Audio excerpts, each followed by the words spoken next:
Boa noite, meus amigos. Boa noite, minhas amigas. Tudo bom com vocês? Vocês estão me ouvindo bem? Responde aí, por favor.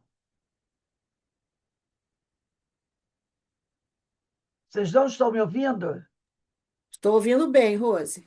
Ah, tá. O som tá alto, tá bom para vocês. Tá alto, tá ótimo. Ah, então tudo bem. Bem, meus irmãos, boa noite a todos. Nós estamos aqui na Sociedade de Estudos Espíritas Francisco de Assis. Hoje, dia 8 de outubro de 2022. E nesse horário às 18h40, 19h40, na verdade, nós estudamos essa obra, O Sermão do Monte, de Cláudio Fajardo. Eu fico aqui tentando achar a posição certa, é essa.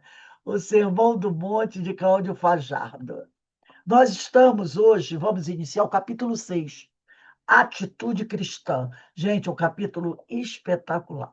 Eu pedi a vocês, né, aí que vocês pegassem o Evangelho, mandei algumas citações do Antigo Testamento, coloquei também o livro dos Domínios da Mediunidade de André Luiz, para que a gente tenha muito que estudar, muito que falar aqui, porque realmente o Sermão do Monte é algo extraordinário e a gente precisa caminhar bem devagarzinho para poder a gente não deixar passar nada, né? Dentro das nossas possibilidades, é claro. Né? Mas antes de começarmos aqui o estudo do capítulo 6, nós vamos. Capítulo 6, Atitude Cristã, o nome já está dizendo tudo, né? Nós vamos elevar o nosso pensamento ao alto, a Jesus, o nosso mestre, né? O médico das almas, a nosso Pai, Deus Pai Criador, agradecer, acima de tudo, essa oportunidade abençoada de estarmos aqui estudando esses ensinamentos maravilhosos. Então, que o Pai nos abençoe, que o Pai nos fortaleça e que nós possamos aproveitar ao máximo essa oportunidade, porque se estamos aqui recebendo essa oportunidade, como eu falei, é porque nós precisamos, não é porque somos privilegiados, é porque nós precisamos. Então, que o Senhor nos abençoe e que o Senhor nos envolva, e também pedimos sempre, né, por aqueles nossos irmãos que nesse momento se encontram em sofrimento. Graças a Deus. Então vamos lá, gente, vamos devagarzinho, porque aqui tem a coisa muito importante para a gente analisar. Capítulo 6, Atitude Cristã. Então, começa assim: começa no livro de Mateus, capítulo 5, versículos 33, e termina no versículo 37. Capítulo 5, versículo 33 a 37. Quem quiser anotar aí, eu até vou pedir a vocês para anotarem. Primeira frase, tá assim, outro sim, coloquem aí. Mateus 5:33. Mateus 5:33, tá? E lá, ao lado da última, diz assim, ó, quer dizer, na frente, seja, porém, bota aqui, 37. Bota aí, 37. Só para deixar bem marcado, porque a gente vai precisar dar uma olhadinha nisso, depois aí a gente já sabe a numeração, não vai ter problema nenhum. Então, você bota aí 33 e 37, tá? Aí depois a gente já sabe que cada uma tem um número. Então, vamos começar assim. Outro sim, ouvistes que foi dito aos antigos: não perjurarás, mas cumprirás teus juramentos ao Senhor. Mas antes eu vou ler a passagem do Evangelho, que diz assim: outro sim. Aí eu pedi, Joana, que entrou agora, que antes desse outro sim, escreva assim: Mateus 5:33. Mateus capítulo 5, versículo 33, para identificar bem o versículo 33. Outro sim, ouvistes que foi dito aos antigos: não perjurarás, mas cumprirás teus juramentos ao Senhor. Aí vem agora o versículo.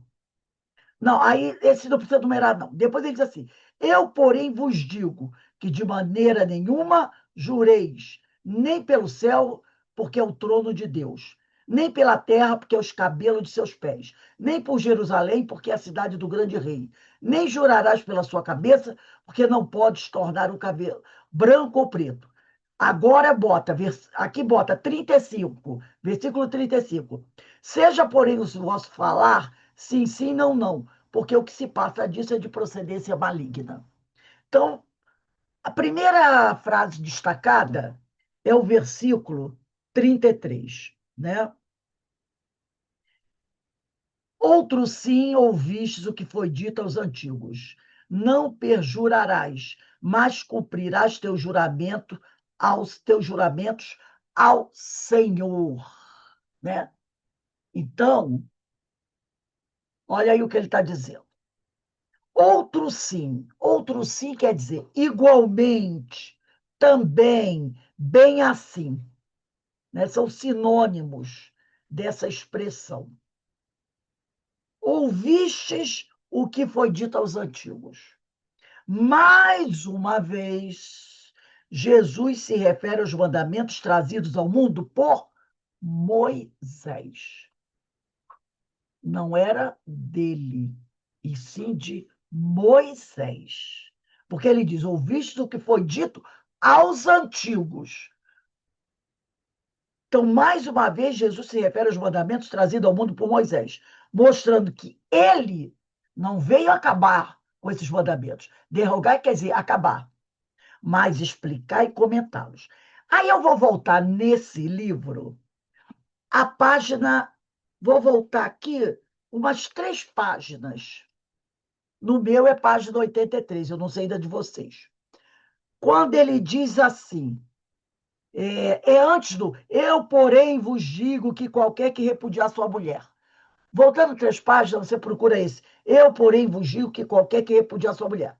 É o parágrafo de cima dessa expressão. Acharam? Quando ele disse assim, eu, porém, vos digo que qualquer repudiar sua mulher. Eu vou ler o parágrafo acima disso.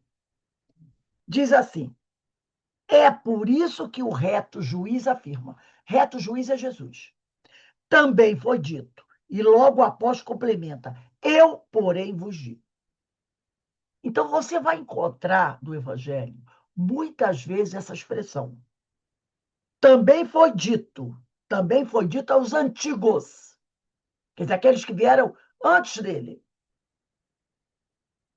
E logo após complementa, eu, porém, vos digo. Vou voltar para a atitude cristã do capítulo 6. Tá? Por quê? Quando ele diz aqui, também foi dito, ouviste que foi dito aos antigos, também foi dito, ele está dizendo, aquilo que os profetas disseram. Eu, porém, vos digo. Então, se ele diz, eu, porém, vos digo, ele não está anulando o que foi dito, mas ele vai ampliar, ele vai esclarecer isso daí. Então, ele diz aqui, ele não veio acabar com o ensino dos profetas. Ele não veio acabar. Ele veio explicar e comentá-los, porque muita gente não entendeu o que os profetas disseram. E saem repetindo as palavras dos profetas, porque está decorada essa palavra.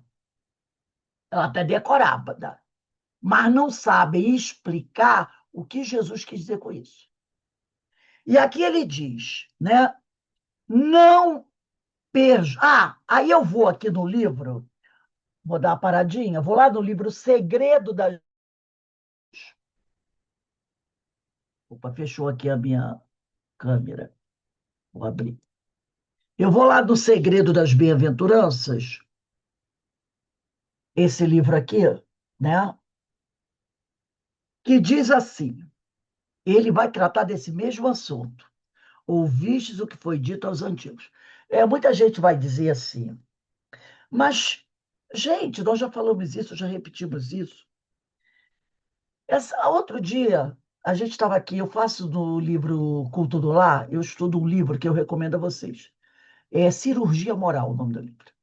cirurgia moral. Quando a gente, o termo cirurgia moral significa o quê? Faça você em si próprio uma cirurgia. Mas uma cirurgia o quê? Referente à sua conduta, comportamento, modo de ser. Por isso que é cirurgia moral. É do João Nunes Maia, pelo espírito Lancelin. Olha, gente, a aula desse dia que eu estudei isso, e a de ontem e a de hoje, olha, da próxima, espetacular. Cirurgia moral. Então, aí ele fala, o Lancelin, o seguinte: às vezes, os amigos espirituais repetem o mesmo ensinamento várias e várias vezes. Aí a pessoa diz assim: nossa, mas que coisa chata, que coisa repetitiva. Por que que os amigos espirituais repetem a mesma coisa tantas vezes? E ele falou: faremos isso sempre. Por quê? Porque o ensinamento não foi consolidado. Os amigos, aí ele fala isso, né? Ele diz: vocês demoram muito a aprender uma lição. Demoram muito a aprender uma lição. Por isso, nós precisamos repetir essa lição várias e várias e várias vezes. Eu vou pedir um pouquinho, uma coisinha a vocês, gente, que eu estou com todas as câmeras de vocês aqui desligadas. Fica meio chato, né, a gente dar aula falando com as fotografias só.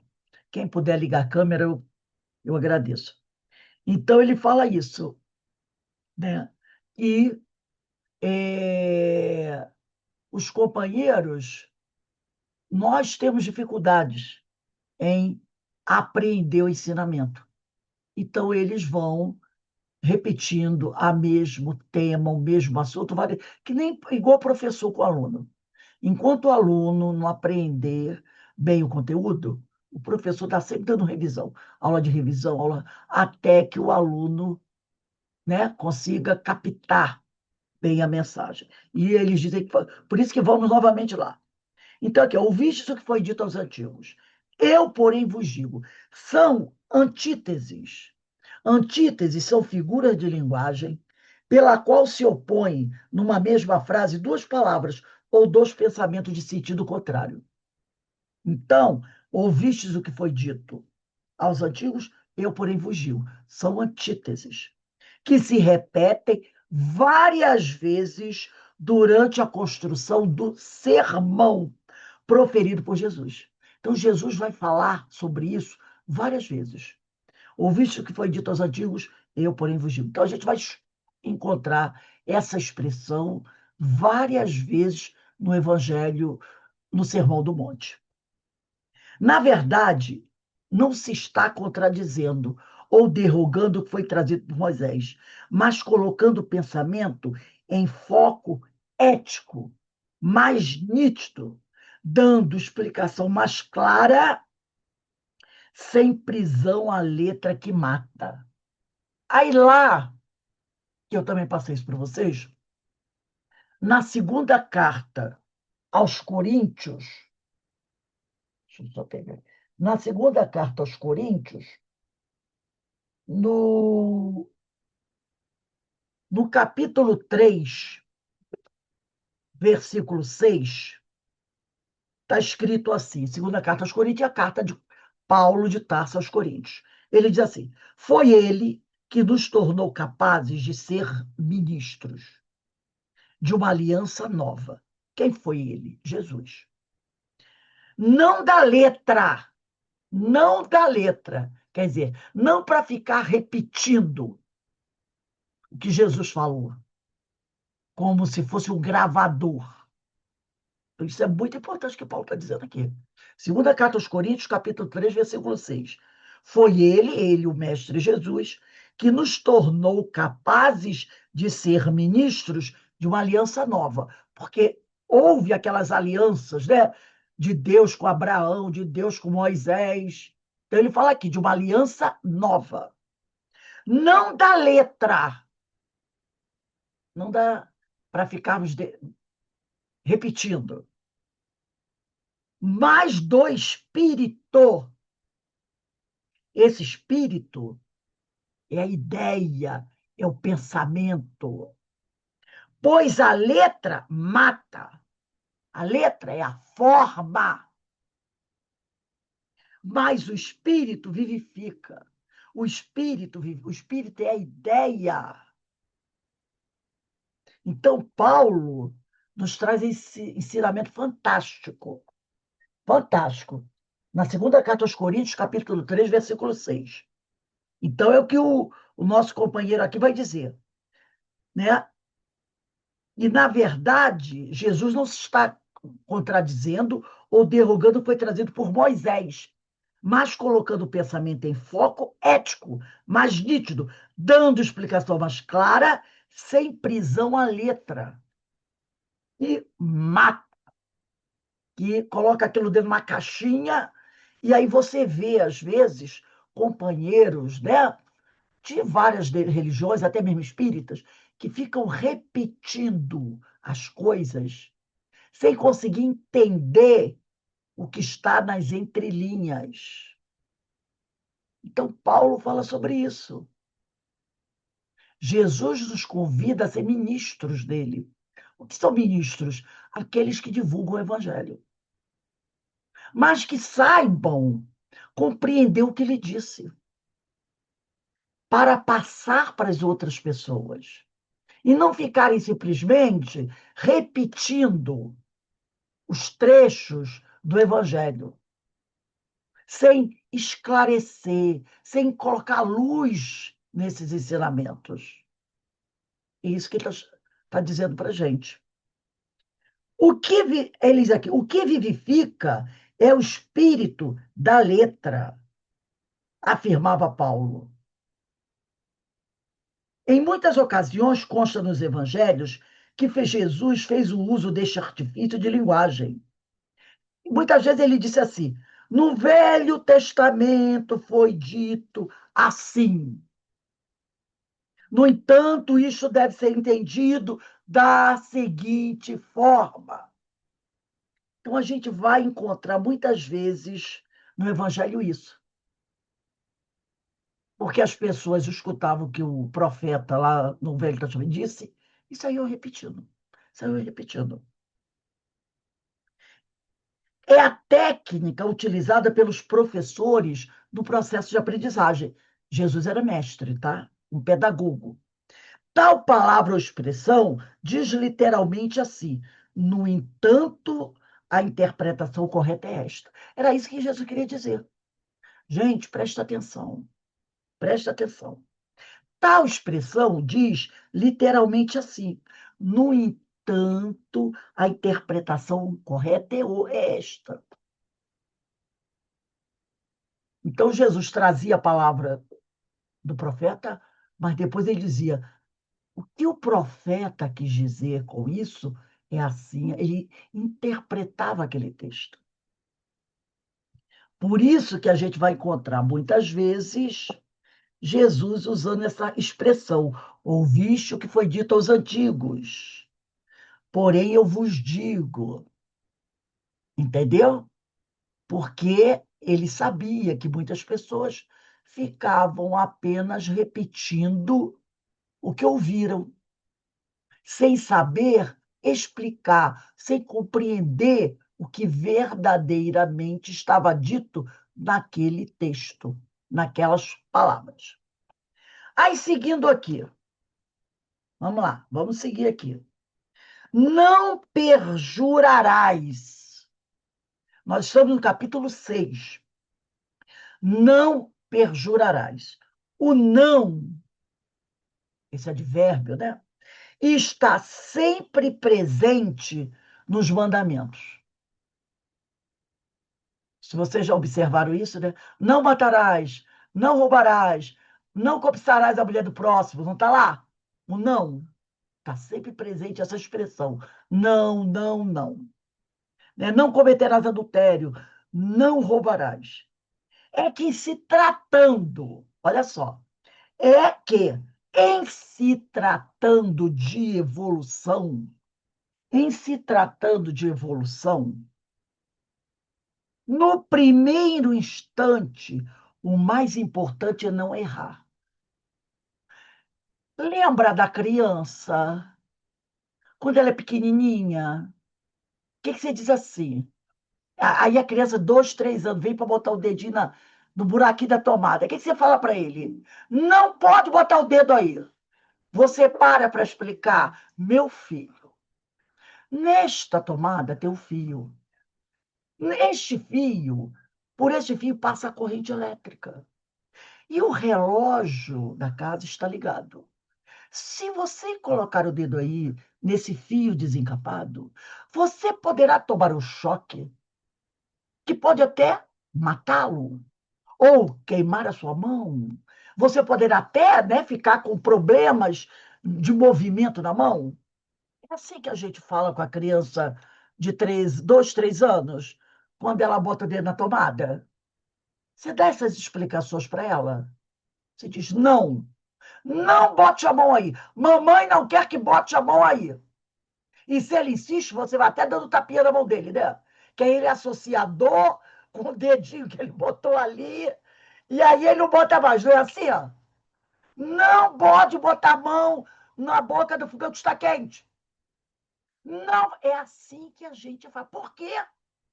Porque ele ainda é uma criança muito pequena, incapaz de compreender, né, a situação completa. Então você vai ali, ó, não, não, não, não, não. E olha o que ele diz aqui. Olha fazendo a comparação. Em se tratando de evolução, no primeiro instante, o mais importante é não errar. Nós não somos crianças espirituais ainda, em relação aos espíritos, né, superiores, aos espíritos puros. Somos crianças espirituais ainda. Espíritos terceira ordem, espíritos perfectíveis. Somos como crianças. Ainda precisamos o não, não, não, não, para não errar. Não posso fazer isso, não posso fazer aquilo. Não matarás, não cometerás adultério. Você vê que está assim, ó. Quinto mandamento: não matarás, ponto final. Não está escrito assim, não matarás, ponto. Meu filho, você não pode matar, porque você estará ofendendo a lei divina. Caso você ofenda a lei divina, você terá que reparar o seu erro, porque existe uma lei de causa e efeito. Está escrito isso? Não. Não matarás, ponto. Não roubarás, ponto. Nos 10 mandamentos não vem aquela explicação detalhada do porquê você não pode fazer aquilo. Então ele fala aqui. Então, em se tratando de evolução, crianças espirituais, no primeiro instante, o mais importante é não errar, não fazer mal. Depois, olha aí, ó, depois de atingido o primeiro passo, então temos de pensar em acertar, em fazer o bem. Então, quando nós já tivermos conquistado um grau evolutivo maior, aí virão as explicações. Lembra que Jesus falou quando ele estava, né, prestes a retornar ao plano espiritual, depois que ele havia morrido, que ele aparece para os discípulos? Eu lhes enviarei o Consolador, que irá explicar para vocês tudo, muito das coisas que eu disse, mas que eu não pude explicar na época. Quantas coisas Jesus deixou falado no ar? E ele avisou: eu vos enviarei o Consolador. Primeiro, Consolador, a palavra já diz tudo. Ele sabia que a gente ia, né, fazer muita besteira. E a dor bateria a nossa porta. Por isso precisaríamos de quê? Consolo.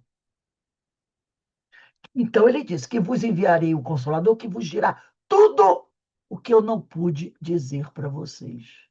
Não é porque faltou tempo. Ah, não, 3 anos e meio, não dava para ele falar tudo. Não foi por. Ele não deixou de falar para a gente, ele não falou para a gente porque não tinha mais tempo, que o tempo dele estava acabando aqui na Terra. Não. Ele não falou porque nós, naquela época, não tínhamos condições de apreender o que ele estava falando. Poucos, poucos foram aqueles que conseguiram compreender. Poucos. E até hoje tem muita gente que ainda não consegue, não é verdade? Ainda não consegue compreender. Se alguém tiver alguma dúvida, quiser fazer um comentário, fica à vontade, né? Ele diz aqui, Moisés estava iniciando. Moisés é o legislador. Primeiro nós tivemos os patriarcas, Abraão, Isaac e Jacó. Depois de Abraão, Isaac e Jacó vieram outros. Mas com Moisés, o legislador, é que se estava iniciando. Moisés é mais ou menos, talvez, 1.200 anos antes de Cristo. Moisés estava iniciando um processo educativo. Por isso havia necessidade de ser imperativo. Não perjurarás. Perceberam? Não perjurarás. Não matarás. Não roubarás. Não cobiçarás a mulher do próximo. E vai por aí fora. Perjurar é jurar falso. Perjúrio, né? Jurar é prometer. Prestar juramento. Lembra do tribunal? O pessoal bota até a mão na Bíblia, né? Nos países católicos, nos países cristãos. Jura que vai dizer toda a verdade, somente a verdade, nada mais que a verdade. A pessoa diz, juro. E é avisado a pessoa. Se você mentir no seu depoimento, estará cometendo um perjúrio. E você será punido por isso. Poderá até ser preso. Porque você jurou dizer a verdade. E você mentiu. A lei diz isso. É Então, o falso testemunho, né, Rosa? é o Falso testemunho. testemunho. É o falso testemunho. E se você jurou e cometer perjúrio, você vai ter que se acertar com a lei. Aí ele continua. Juramento, por sua vez, é promessa solene. Opa! Promessa solene. Em que se toma por testemunha uma coisa que se tem como sagrada. Aí Jesus é espetacular. Ele sabe quem são as ovelhinhas dele. Ele sabe o grau evolutivo das ovelhinhas dele. Então, ele vai chamar nossa atenção por uma certa coisa, né? Então, abrindo um parênteses aqui, é nosso dever cumprir os juramentos com Deus. É nosso dever. Isso se dá quando é que você cumpre os juramentos com Deus? É quando você diz, Senhor, eu juro que se o Senhor me dê isso, eu mudarei a minha conduta. A gente não faz muito disso? A gente faz, né? Senhor, eu juro para o Senhor que se o Senhor me ajudar a resolver esse problema, eu nunca mais farei dívidas. Não é assim que a gente faz? A gente faz. Então a gente acha que jurar para Deus é sobre essas coisas. É juramento com Deus, para com Deus, é quando fazemos a vontade do Pai, não falseando a conduta, não agindo com hipocrisia. Quando eu estou me esforçando para cumprir a vontade do Pai, que eu já sei bem até qual é, né? Qual é? Aí sim eu estou cumprindo com o meu juramento com o Pai.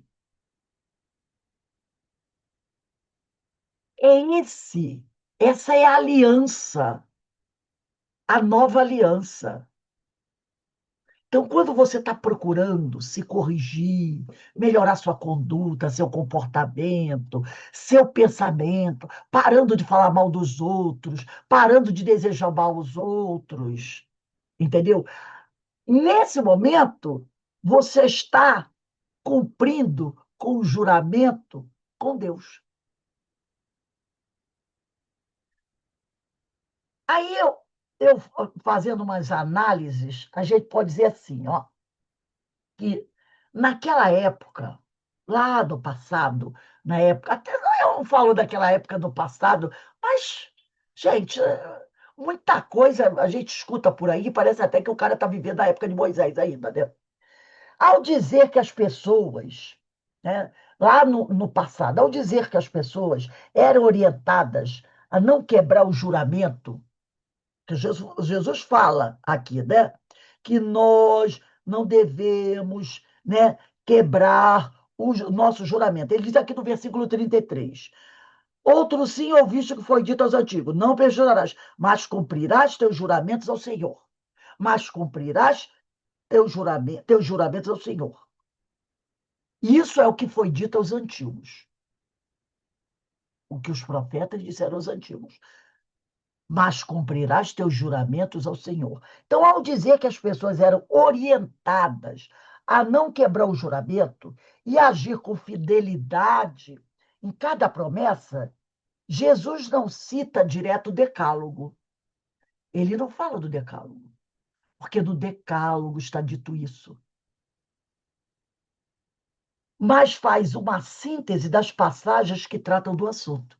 Então, quando ele diz aqui, mas cumprirás teus juramentos ao Senhor, no versículo 33, que está aqui no início do capítulo 6, Atitude Cristã, primeiro verso, ele diz, outro sim ouviste que foi dito aos antigos, não perjurarás, mas cumprirás teu juramento ao Senhor. Nesse versículo, ele está dizendo o que os profetas disseram para as pessoas lá no passado. Disseram que elas deveriam cumprir seu juramento ao Senhor. Aí eu vou pegar aqui o Antigo Testamento, que eu passei para vocês. No livro, ele vai trazer as citações.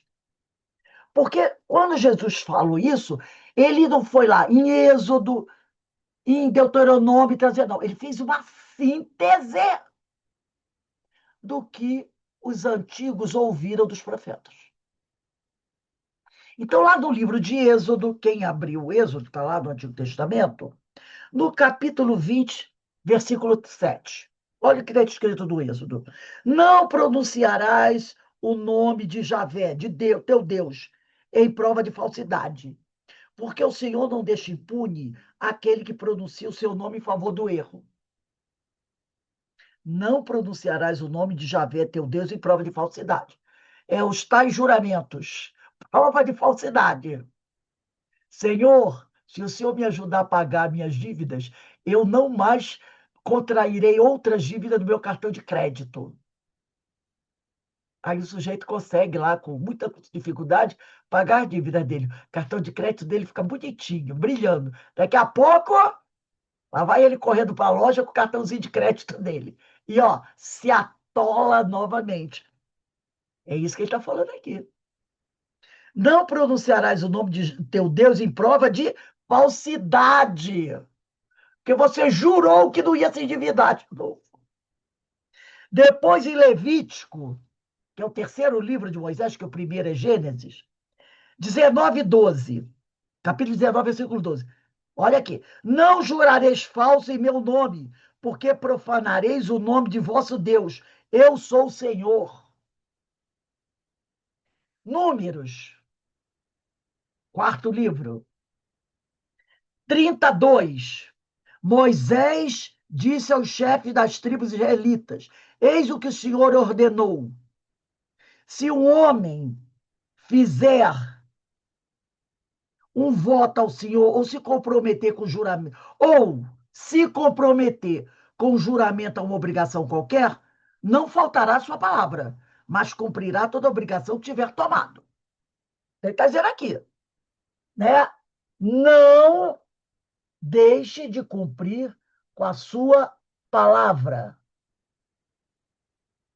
E no Deuteronômio, que é o último livro escrito por Moisés, capítulo 23, versículos 21 a 22. Quando tiveres feito um voto ao Senhor teu Deus, não demorarás em cumpri-lo, porque o Senhor teu Deus não deixará de pedir-te contas dele. E contrairias um pecado. Se não fizeres votos, não pecarás. Mas a promessa saída dos teus lábios, tu a cumprirás. E observarás fielmente o voto que fizeste espontaneamente ao Senhor teu Deus, como disseste por tua própria boca. Então, Jesus fez um resumo de tudo aquilo que os antigos, que os profetas disseram aos antigos. Por isso ele falou aqui: outro sim ouvistes o que foi dito aos antigos: não perjurarás, mas cumprirás teu juramento ao Senhor. Então ele resumiu tudo, ou quase tudo, que estava nesses 5 livros.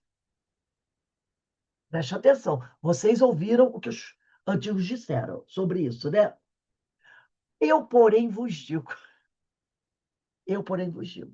Aí, eu voltando aqui ao segredo das bem-aventuranças, vamos tentar entender essa questão das promessas e dos juramentos. Comenta-se que os rabinos, em razão de seus equívocos e deliberada ambiguidade, permitiam abusos sérios no que se relacionava a esses votos. Ô, Então, já Rose, foi. aí eu me perdi. Não, agora eu voltei nesse livro aqui, ó, O Segredo das Bem-aventuranças. Ah, o segredo das A gente está bem-aventuranças. comentando essa questão dos juramentos. Então, olha só, comenta-se que os rabinos, em razão de seus equívocos, que nós já vimos, lembra? Que os rabinos também eram homens, né, falhos, cheios de orgulho, egoísmo e interesses, né? Então, eles, em razão de seus equívocos e deliberada ambiguidade, permitiam abusos sérios do que se relacionava a esses votos. Porque lá na lei dos profetas antigos, como eu li aqui, um trecho de cada livro de Moisés, falava o quê? Você não pode quebrar seu juramento. Mas várias vezes os rabinos, que sabiam disso, quebravam. E passavam a mão na cabecinha de amigos seus que quebravam esses juramentos. Mas eles não eram os que eram obrigados a fazer cumprir a lei. Mas, quando alguém do interesse deles não cumpria essa lei, o que ele fazia? Eles fingiam que não sabiam. Ou então dizia para a pessoa assim: você paga aqui uma coisinha aqui, outra coisinha ali, né? E vamos fingir que você não jurou. Agora, se fosse um pobre coitado, ó, a lei caía de pau em cima deles. Era a tal da hipocrisia. Os israelitas tinham fórmulas estereotipadas de juramento, que eram muito frequentes. Juravam por Deus, pelo céu, pelo templo, etc. Era permitido jurar. Por que eles juravam? Para dar mais responsabilidade ao que se prometia fazer. Juro pelo templo de Jesus. Templo de Jesus, não. Juro pelo templo de Jerusalém. Entendeu? Então, para dar mais responsabilidade, mais seriedade ao que eles queriam, eles juravam por qualquer coisa, né? Ao que se prometia fazer ou não fazer determinadas ações. Daí, em razão da ignorância da criatura, permitia-se prestar juramentos.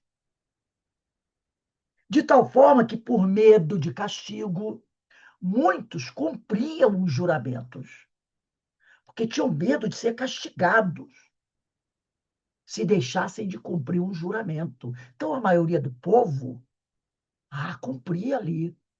E os rabinos, os sacerdotes, ficavam policiando todo mundo para ver se o cara cumpria ou não cumpria. Porque se não cumprisse, nossa, podia até morrer.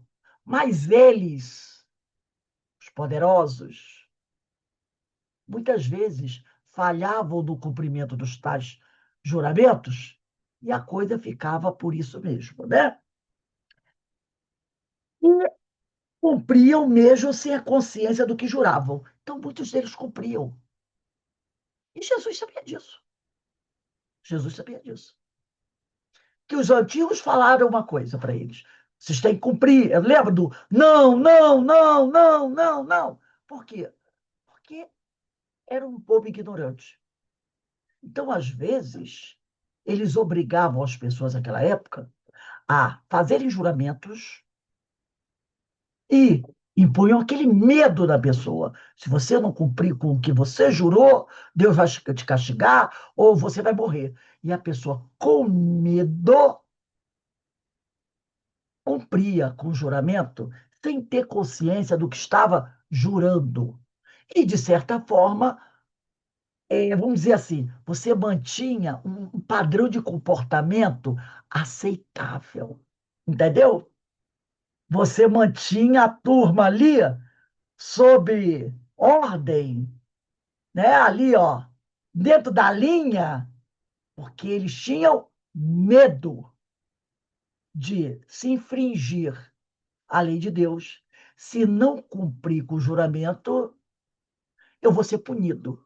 Então, por medo da punição, eles cumpriam, em grande maioria, os juramentos, porque era uma coisa coercitiva. Aí, Ô, Rose, olha, aí a gente percebe nessa situação que por medo, agia por medo e não por consciência, né? Então exata, não era do coração. Seguia não, a lei não do coração, mas por medo, por né? medo. E naquela época, 1800, 2000 anos, 800 anos antes de Cristo, era necessário isso. E hoje ainda rege essa situação. Muita gente age por medo e não por consciência. Exatamente. Não, eu não posso fazer isso, porque senão Deus vai me castigar. A mão de Deus vai bater, a mão de Deus vai cair sobre mim. Então, muita gente hoje obedece às coisas por medo. Você falou bem. Imagina há 4.000 anos atrás, 2.000 anos até Jesus e mais 2.000 anos antes. Tem esse livro aqui, que eu já até mostrei para vocês. Eu achei muito interessante. E eu fiz uma parte do estudo por ele. Eu vou aumentar aqui só para a gente ver, que ele tem duas capas. Eu vou mostrar para vocês a primeira capa, que é o Evangelho de São Mateus, comentário sociopolítico e religioso a partir das margens, Warren Center, grande comentário bíblico, da Edições Paulinas. A outra capa dele é assim. E ele aqui vai estudar esse evangelho, esse capítulo 5, versículo 33 a 37, de uma maneira muito interessante. Ele faz uma análise muito interessante. Ele diz assim: ele começa com aquele versículo 34, 33, né? Ouviste também que foi dito àqueles de tempos antigos. Então, o parecer de Jesus, aí ele vem para o versículo 34, quando ele diz assim: eu, porém, vos digo. Né? Então, ouvistes o que foi dito aos antigos, está lá no versículo 33. E no 34, porém eu vos digo, não jureis de modo algum. Né? Não jureis de modo algum. Aí Jesus diz assim, ó, os antigos disseram para vocês jurarem. Não foi isso? Porém eu vos digo, não jureis de modo algum. Então, o parecer de Jesus é enfático, claro e compreensivo. Esse, porém eu vos digo, não jureis de modo algum.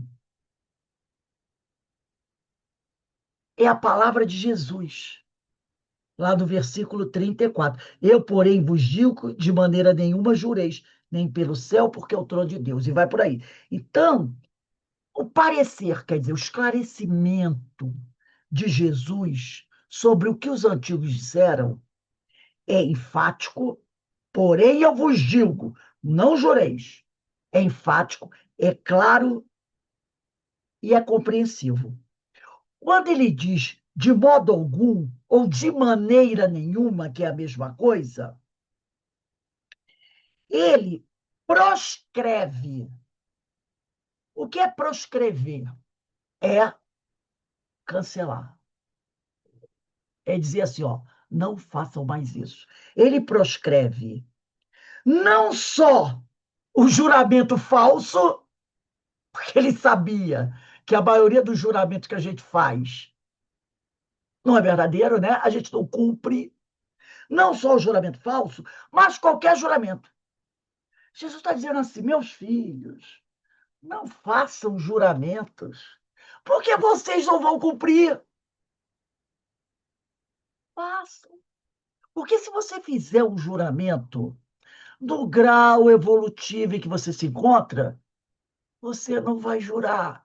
Lembra aquele outro que diz assim: ficarei um mês comendo.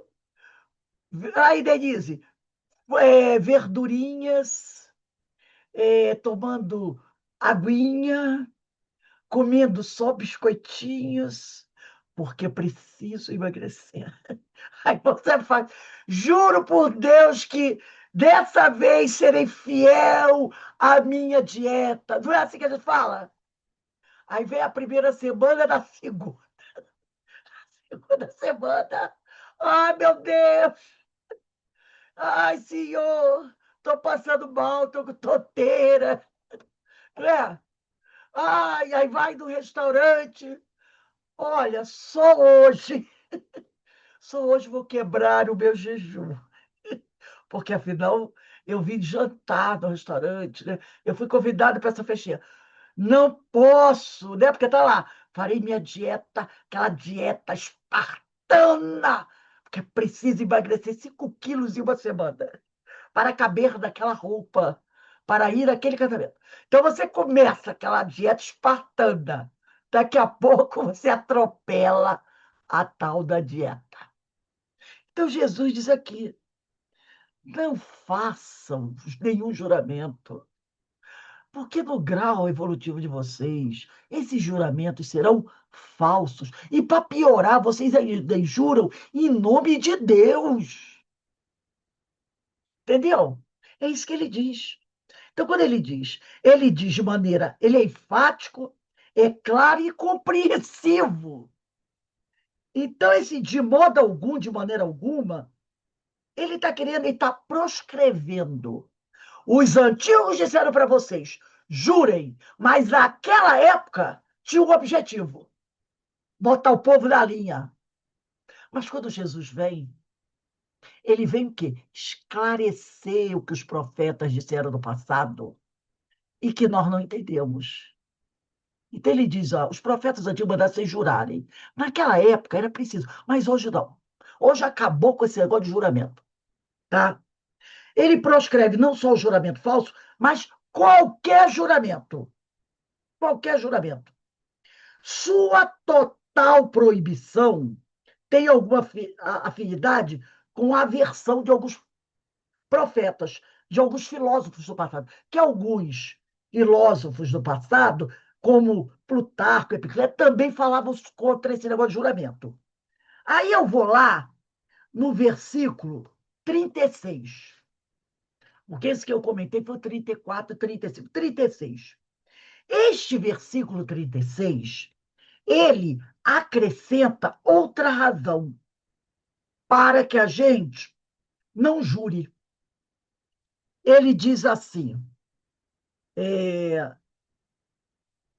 aí ele fala aqui, ele acrescenta outra razão para você não jurar. É quando ele vai dizer aqui, ó, eu, porém, vos digo que de maneira alguma jurei nem pelo céu, porque é o trono de Deus, nem pela terra, porque é os cabelos dos seus pés, nem por Jerusalém, porque é a cidade do grande rei. Então, os juramentos não são só inapropriados em presumir compelir Deus a agir, mas tampouco os homens os podem forçar. Então, quando eu juro, Senhor, eu juro para o Senhor, que se o Senhor me ajudar, eu farei isso. Eu juro que não vou mais fazer isso. Você está quase como botando a faca no peito de Deus. Você está aqui, né, querendo compelir Deus a agir de tal maneira. Só que ele diz o seguinte, que nós não temos essa capacidade. Ele disse aqui que nós não devemos, de maneira alguma, jurar por nada. Por nada. Porque quando você quer jurar, você jura, você está presumindo o quê? Eu estou falando para Deus, me dá isso ou aquilo, porque eu vou fazer algo para Deus. Então, eu estou dizendo assim, o Senhor vai ter que me dar. Porque, ó, eu estou jurando para o Senhor. Entendeu? Isso Então, é uma barganha, né, Rose? isso. Mas aquela coisa, eu vou fazer um juramento assim. Não, Deus vai me dar. Deus, porque eu estou jurando. Por isso ele diz aqui que os juramentos não são só inapropriados em presumir, compelir Deus a agir, mas tampouco os homens podem forçar. Aí ele disse aqui, ó, tu, ele diz aqui, nem jurarás pela tua cabeça, porque não podes tornar um cabelo branco ou preto. Está lá no início do capítulo 6, naquele trecho. Vejam lá, ó, porque, porque não podes tornar um cabelo branco ou preto. Então, nós não temos o poder de tornar o fio de cabelo nosso branco ou preto. As limitações humanas invalidam o juramento. Então, eu juro, quase como querendo espremer Deus contra a parede, tá? Quase querendo me colocar no mesmo nível dele, mas eu não entendo que eu sou um ser cheio de limitações. Como é que eu posso exigir de Deus alguma coisa? Eu não tenho essa capacidade. E lá no mesmo Evangelho de Mateus, um pouquinho mais à frente, no capítulo 6, versículo 27, diz assim: olha só, ratificando isso que nós falamos, das nossas limitações. Mateus capítulo 6, versículo 27. E pode alguém, é uma pergunta, dentre vós, preocupando-se, adicionar uma única hora à duração de sua vida? Algum de vocês pode ter essa preocupação de poder adicionar uma hora a mais na duração de sua vida? Nós temos esse poder? Estou desencarnando. Não, não desencarnaria agora. Só daqui a 3, 4 horas. Eu tenho esse poder? Claro que não. Preocupar-se não é somente. Aí ele diz aqui: a tentativa de controlar o futuro que pertence a Deus é absurda e arrogante, porque usurpa a soberania de Deus. Precisamente nessa soberania, os discípulos devem confiar, não usurpar. Então, eu não posso ter essa pretensão de achar que eu posso fazer um juramento para Deus e que ele vai atender ao meu juramento, fazendo aquilo que eu quero, como eu quero, do jeito que eu quero. Porque eu jurei para ele, porque eu disse que vou dar alguma coisa para ele. Aí, voltando ao versículo 37. A ação Ô, corpórea. Rose, Oi, aí eu me lembrei, só uma rápida lembrança em relação a essa questão do juramento, das promessas, né, das religiões tradicionais, né? Você fazia exatamente. promessa e aí sempre na promessa havia um pedido e se o pedido fosse, eu me comprometeria em fazer algo, a promessa era essa. Senhor, cura o meu pé e deixarei meu cabelo, meu não, cabelo filho, normalmente, crescer até os pés. Aí Deus vai ficar impressionado que eu vou deixar o cabelo da minha filha crescer até os pés e vai curar o meu pé. Entendeu? Eu estou compelindo Deus a cumprir, a fazer a minha vontade. Nesse momento, eu estou o quê? Me colocando no mesmo nível de Deus, achando que eu tenho essa capacidade. Por isso que Jesus diz, pelo amor de Deus, não façam juramentos. Não façam juramentos. Aí e o companheiro aqui, o nome do autor desse livro é muito interessante, é o comentário Warren Carter. Ele diz assim: é, a ação correta para a comunidade. É esse livro aqui, ó, O Evangelho de São Mateus. Ele vai dizendo assim: a ação correta para a comunidade de discípulos é ter um discurso franco, sincero e confiável, que constrói relações honestas e fidedignas e que deriva da integridade da pessoa. Essa era a ação correta que Jesus busca trazer para os discípulos. Que eles tenham um discurso franco, sincero e confiável, que construa relações honestas e fidedignas e que deriva da integridade da pessoa. Aí Jesus vai dizer assim, ó, é o que está no versículo 37. Lá, quem quiser ver, veja o texto que está no início do capítulo 6. Aquele texto foi tirado do Evangelho. A última frase, que é o versículo 37. Seja a vossa palavra sim, sim, ou não, não. O que passa disso, que é o tal do juramento, vem do maligno. Então Jesus diz assim, não precisa fazer juramento. Seja a sua palavra, sim, sim. Não, eu vou procurar melhorar. Entendeu? Eu não vou mais fazer isso. Então, eu sim, sim. A partir de hoje, eu vou me esforçar para renovar para melhorar o meu comportamento. Eu não preciso jurar. Não, eu nunca mais, eu procurarei nunca mais falar mal dos outros. Seja a sua palavra, não, não. Não precisa fazer nenhum juramento.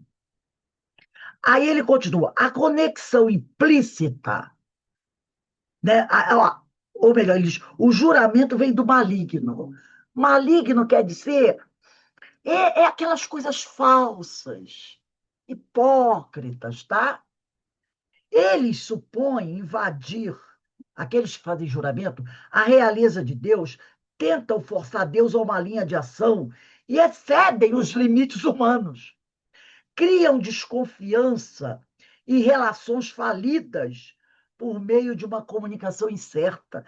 A comunicação sincera com Deus e os outros discípulos fazem parte da justiça excedente do império de Deus.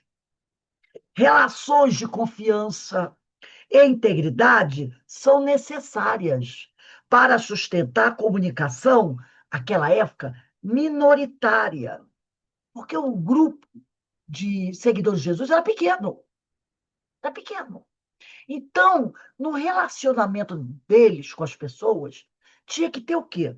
Uma conversa franca, fraterna, verdadeira, entendeu? Que realmente fizesse as pessoas acreditarem neles e não ficarem repetindo aquelas práticas sacerdotais que impunham medo.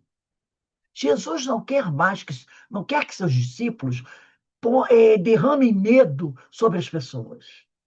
Ele quer que essas pessoas tenham uma relação de confiança e integridade com a população dali, porque eles são uma comunidade minoritária de discípulos, no seu estilo de vida alternativo, porque o estilo de vida dos discípulos é diferente dos outros judeus. Jesus ensina o quê? Que você pode fazer coisas no sábado, que pode vindo ajudar outras pessoas. Jesus vai cortando aos poucos as tais proibições. Então, eles tinham um estilo de vida alternativo. Lembra quando eles falam para Jesus, o Senhor e seus discípulos muitas vezes não lavam as mãos antes de comer, que era uma prática, lembra? E eles chamam a atenção de Jesus sobre isso, que o grupo de Jesus não observava certas práticas Ter aquelas práticas, né? Aquela lista de práticas, observar o sábado, fazer assim, fazer assado. Então, eles tinham um modo de vida alternativo, se relacionavam com mulheres, tinham na comunidade deles mulheres que os seguiam, o que para o judeu era um absurdo. Um homem não podia falar contra a mulher na rua. Um homem não podia se dirigir. E Jesus senta num bate-papo com a samaritana na beira do poço e fica lá horas batendo papo. Ele e ela sozinho. Isso era proibido pelos judeus. Um homem ficar batendo papo, conversando com uma mulher sozinho. Era proibido. Jesus ficava passando. Que ensinamento ele trouxe para a mulher? E Jesus na casa de Lázaro? Não ficava sentado na varanda, no jardim, conversando com Maria? Então, tudo isso chamava a atenção dos hipócritas, que ficavam criticando Jesus. Então, Jesus, sabendo disso, o que é que ele dizia?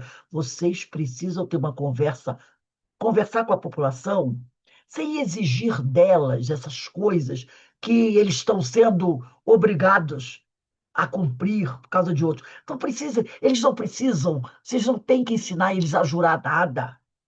Sejam francos, fraternos, verdadeiros com eles, com a população, né? E aí ele diz aqui, né? Se a prática se aplica à participação da sociedade e relações com aqueles de fora da comunidade, causará dificuldades. Então, se a prática se aplica à participação da sociedade e relações com aqueles de fora da comunidade, causará dificuldades, dado o uso generalizado dos juramentos. Então, se eles continuam a cumprir, a obrigar a todos, como os antigos obrigavam, a ficar fazendo juramentos, e eles, os discípulos, entre eles também, ia dar problema. Por quê? Porque alguém de fora da comunidade vai olhar e vai dizer assim: ó, tá vendo aquele discípulo de Jesus? Mateus, João, Tiago?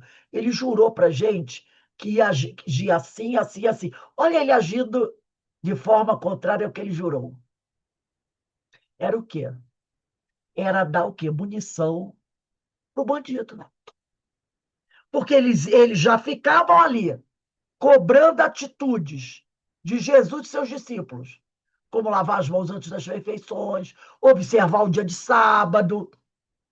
Agora, se esses discípulos ficam fazendo juramento e obrigando as pessoas a fazerem juramento, juramento esse que Jesus sabia que eles não iriam cumprir. Lembra de Pedro? Quando Jesus diz: tu há de me negar 3 vezes, jurar. Não, Senhor, jamais! Não foi o que Pedro falou para Jesus? Quando Jesus vaticinou que Pedro ia negá-lo 3 vezes? Pedro disse: não, Senhor, jamais, jamais eu negarei.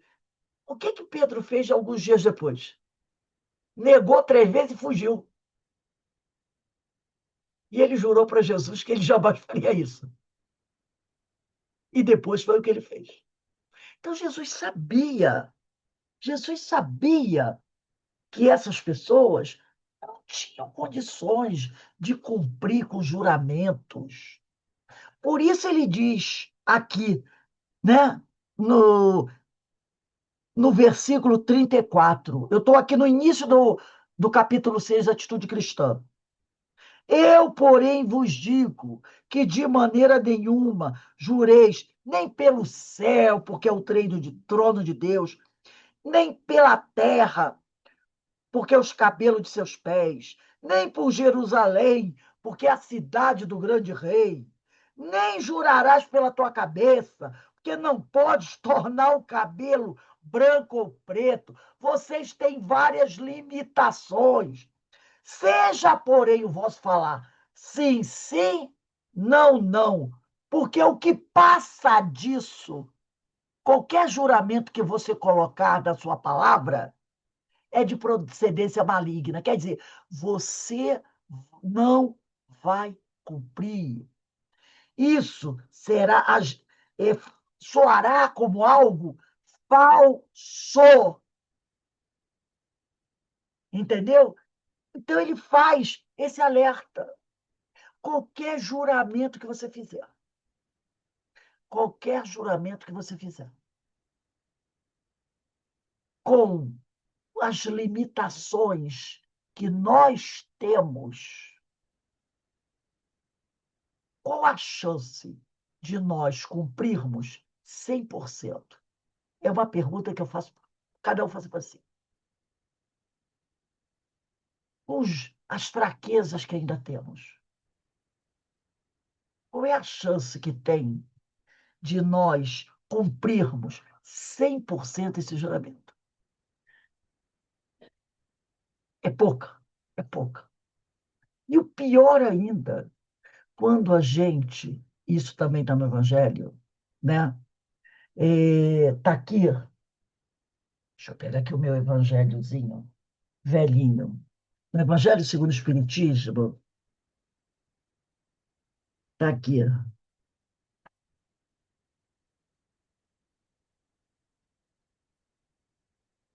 Segundo mandamento.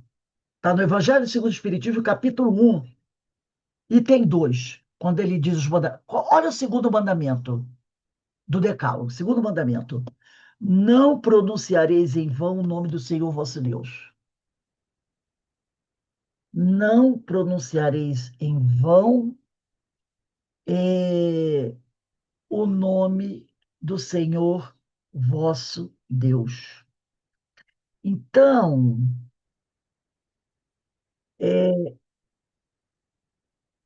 quando eu faço meus juramentos, eu estou anotando aqui, não pronunciar o nome de Deus.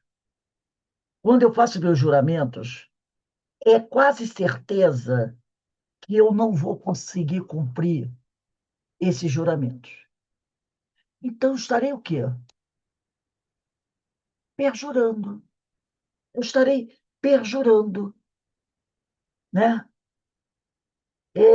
Eu estarei não cumprindo com aquele juramento. E o pior, eu ainda agravo a situação. Quando eu coloco o nome de Deus em algo que eu não vou cumprir, eu estou usando o nome de Deus em vão. Senhor, porque eu faço juramento para doutor Bezerra de Menezes. Eu faço juramento para a irmã Sheila? Não. Eu vou logo, ó, aqui, não é? Oh, meu Deus! Eu uso o nome de Deus para dar corpo ao meu juramento. Juramento esse que tem 80, 99,9% de certeza que eu não vou cumprir na integridade. E ainda uso o nome de Deus. Isso sim é um grande equívoco, um grande erro. Por isso que Jesus disse, por favor, não jurem, não façam nenhum juramento, até porque vocês não têm, né? Vocês não estão em condições de obrigar Deus a fazer nada. E vocês são cheios de limitações. Basta que vocês sejam o quê? Firmes no que vocês querem fazer. Seja o seu falar sim, sim, seja o seu falar não, não. Elimine essa história de juramento. Não usa o nome de Deus em vão, né?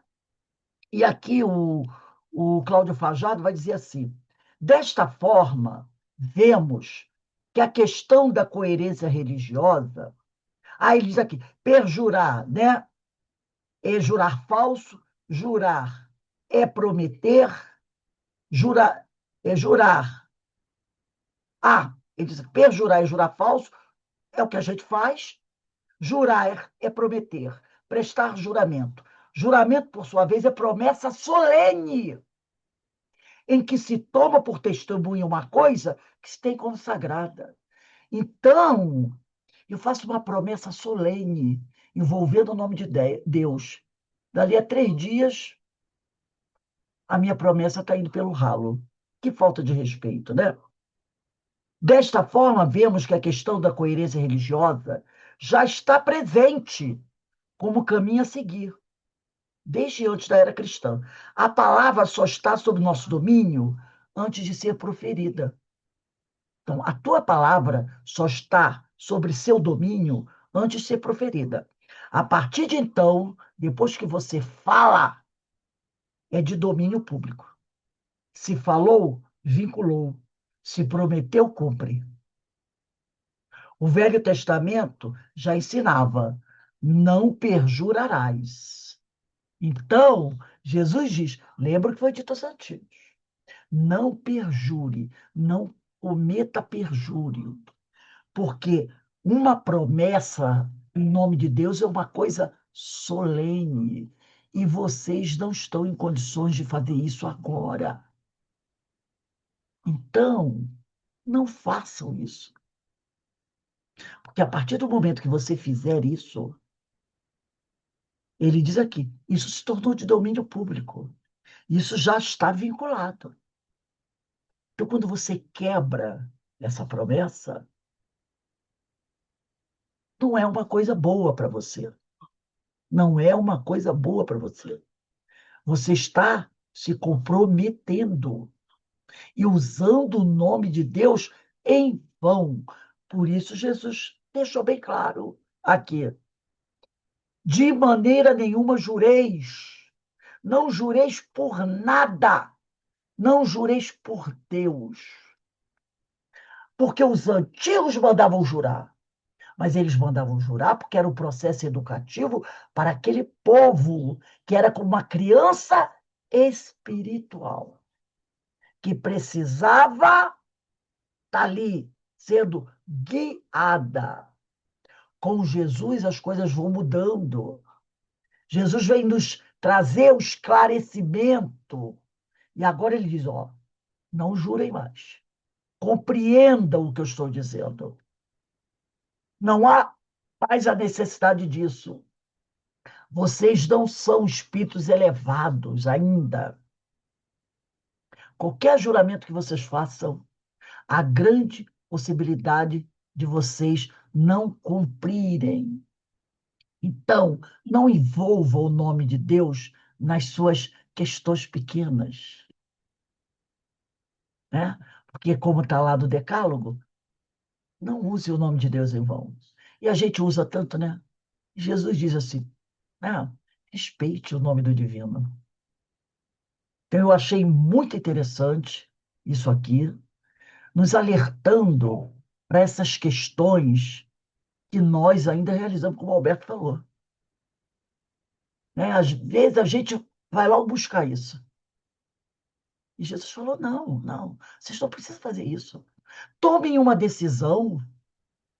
Tomem uma decisão. Né? Reflitam.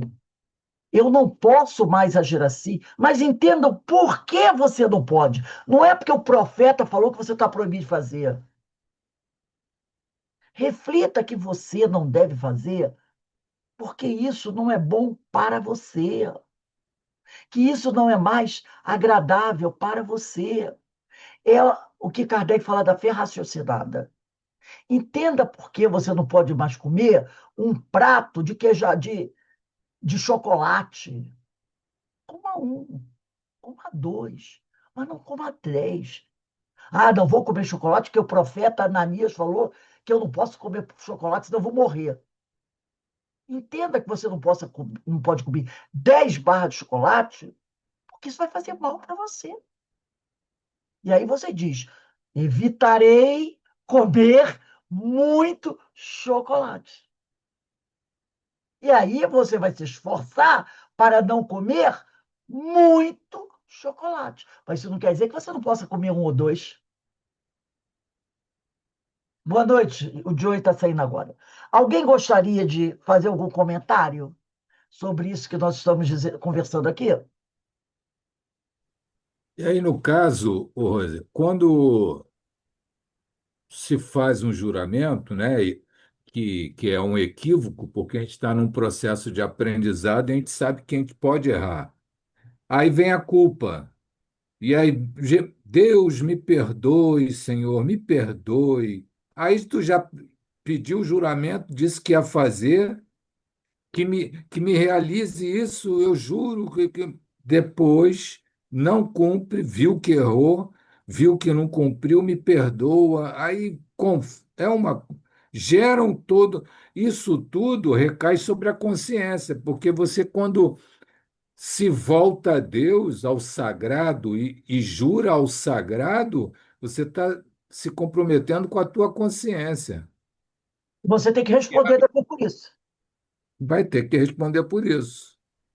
Ô, Exato. Rose, É um Fala, Joana. pacto com Deus, né? Você está realizando um acordo com Deus.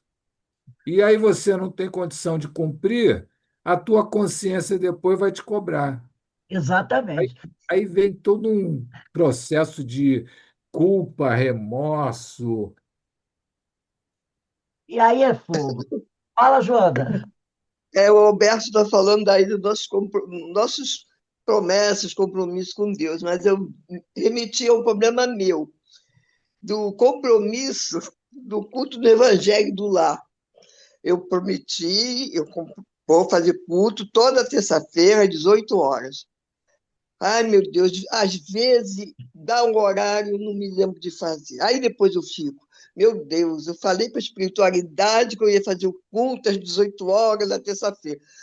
A gente, são compromissos desse, não nível de Deus, nem de Jesus, mas com os nossos amigos espirituais. Agora eu boto o relógio para tocar, Ah, eu também faço assim, ó.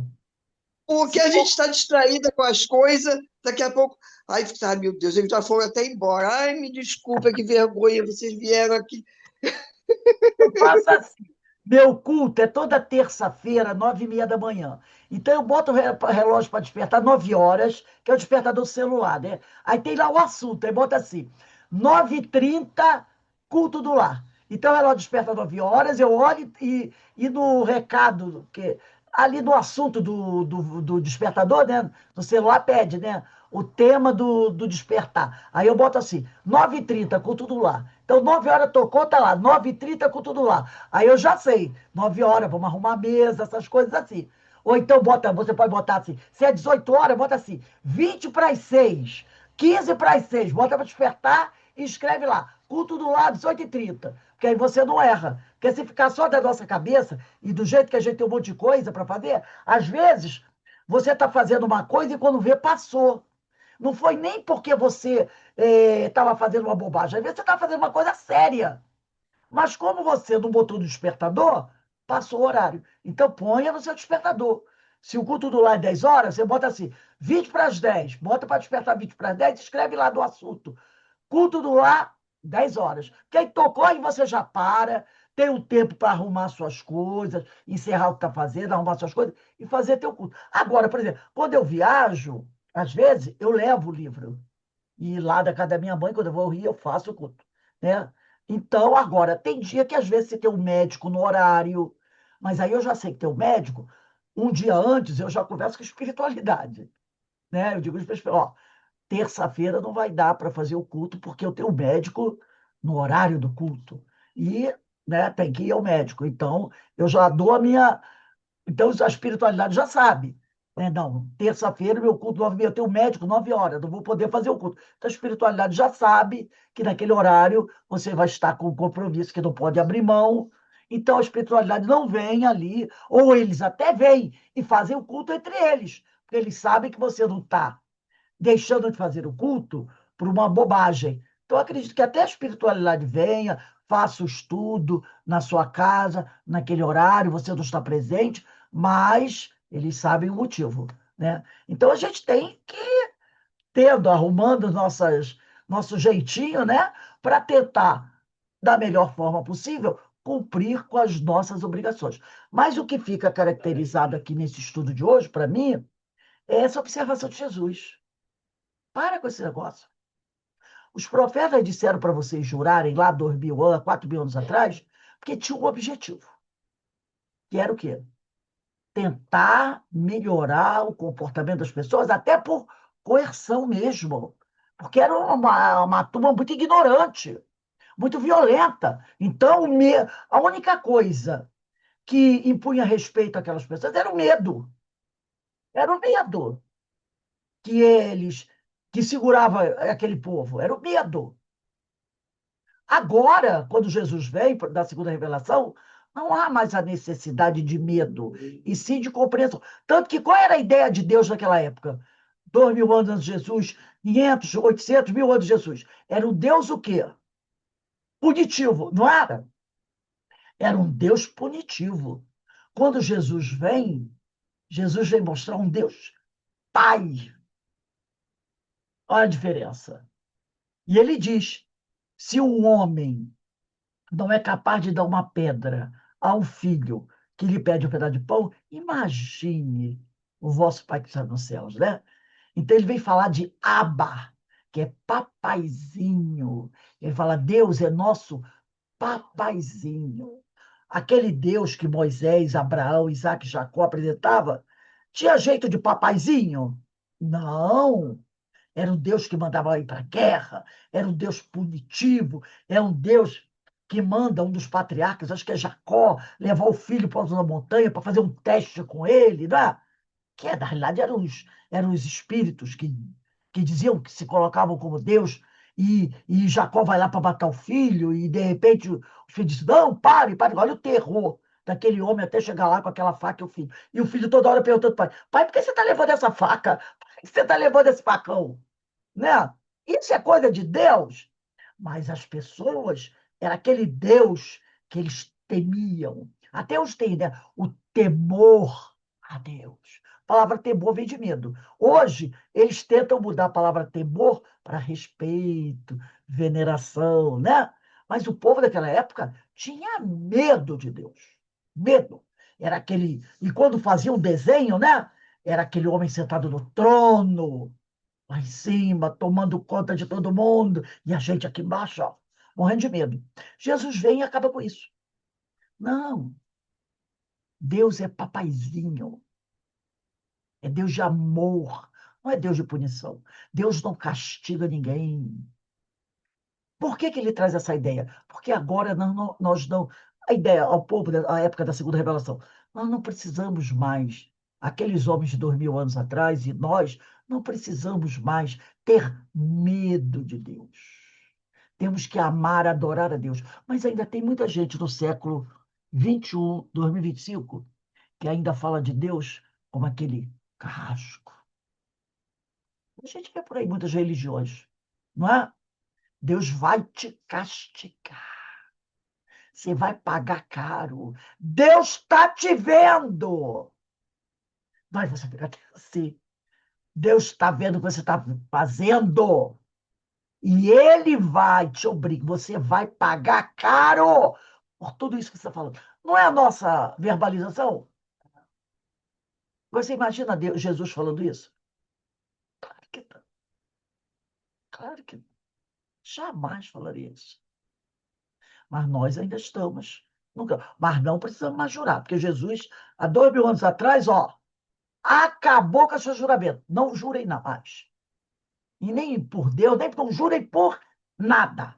Por nada. Não façam falsas promessas, porque essas promessas que vocês fazem, vocês não vão cumprir.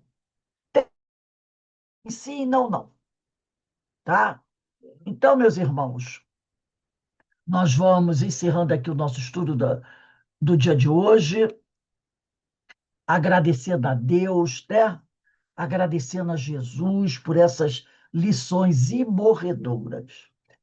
E semana que vem, eu pedi o livro dos domínios da mediunidade. Deixa aí marcadinho, é muito importante, vai ser para a semana que vem.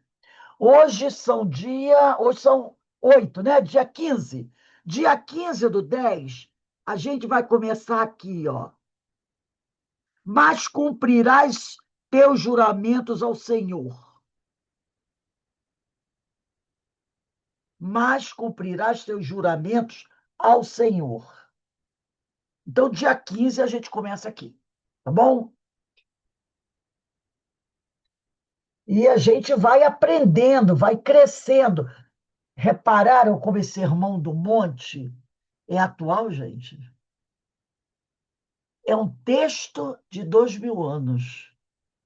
Mas olha como a gente pode empregar esse texto de 2000 anos para a atualidade, para o que nós vivemos hoje, tranquilamente. Tudo que a gente estuda no Sermão da Montanha se encaixa na nossa vida atual. Tudo, tudo, tudo, tudo. Então, realmente, é algo que, para ter uma continuidade muito longa. Bom, então Ô, vamos. Rose, todos os teus cursos são bons, Obrigado. mas esse do Sermão do Monte, eu sou apaixonada. Também gosto muito, também gosto muito. Porque toca o nosso coração, né? Muito. Toca o nosso coração. E a gente E abre um leque tão grande de esclarecimento, de conhecimento, né? Muito bom, muito é importante para gente. Jesus falando, é Jesus nos ensinando, Jesus nos orientando, porque ele sabe que os tempos são chegados e a gente não pode ficar mais perdendo tempo. Nós já perdemos muito tempo. Então agora é hora de demolir esses conceitos antigos, esses conceitos arcaicos e deixar que cresçam, né, as novas ideias. E você é uma pessoa muito esforçada, trabalha muito para trazer a palavra para nós. Porque A precisa. gente só tem a agradecer. É necessidade, minha amiga. É necessidade. Como diz o outro, dessa vez ou vai ou racha. Já perdemos muito tempo. Bem, amigos, nós vamos encerrando aqui. Eu vou pedir para a nossa Dulcineia. Você pode ligar seu microfone e fazer a nossa prece de agradecimento, minha amiga? Sim, querida, posso sim.